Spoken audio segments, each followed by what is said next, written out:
தொடர்ச்சியாக பத்திரிகையாளர் திரு ஷபீர் அகமது இணைந்திருக்கிறார். வணக்கம் சார். வணக்கம். முன்கூட்டியே தேர்தலை முன்னிட்டு முன்பணமாக மகளிருடைய உரிமை தொகை 5000 ரூபாய் வரவு வைக்கப்பட்டுள்ளது. அதே போல முதலமைச்சர் ஒரு வீடியோவும் வெளியிட்டிருக்கிறார். இந்த நடவடிக்கையை எப்படி பார்க்க வேண்டியிருக்கிறது?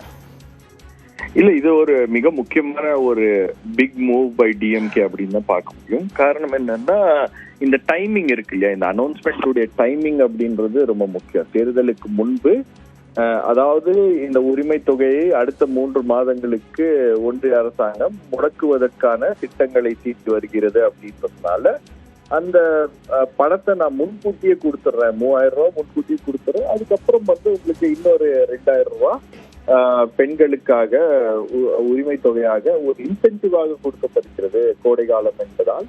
ஸோ நிச்சயமாக இது ஒரு பெரிய அனௌன்ஸ்மெண்ட் தேர்தலுக்கு முன்பு.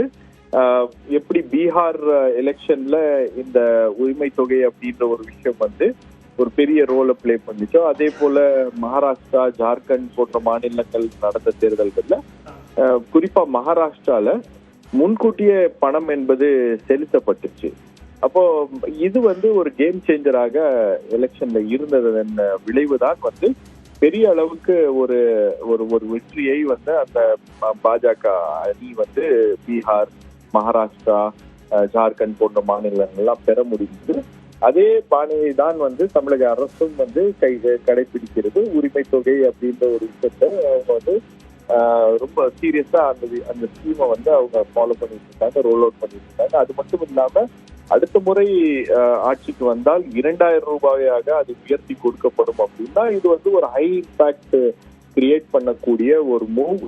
ஸோ டெஃபினெட்லி தேர்தலுக்கு முன்பு இந்த மாதிரி ஒரு பெரிய ஒரு விஷயத்த பண்ணணும் அப்படின்னு திமுக பிளான் பண்ணிட்டு இருந்தாங்க. அதை அவர்கள் இன்னைக்கு செயல்படுத்தி இருக்கிறார்கள். ஸோ இது என்ன விதமான ஒரு தாக்கத்தை ஏற்படுத்தும் இந்த தேர்தல் அப்படின்னு பார்க்கணும்.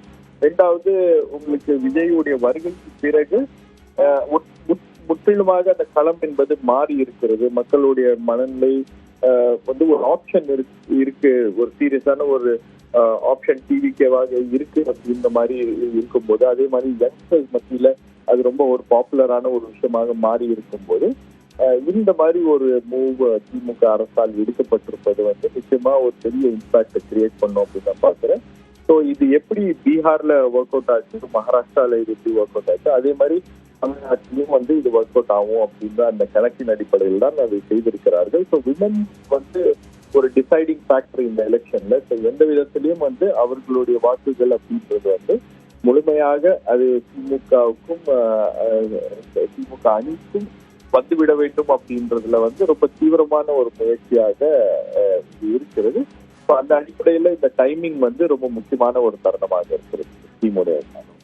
திரு ஷபீர், நீங்க சொன்னது போல அடுத்த முறை ஆட்சிக்கு வந்தால் 2000 மகளிர் உரிமை தொகை உயர்த்தப்படும் அப்படின்னு முதலமைச்சர் வீடியோவில் குறிப்பிட்டிருக்கிறார். உங்கள் கருத்துக்களை எங்களோட பகிர்ந்து கொண்டமைக்கு நன்றி திரு ஷபீர்.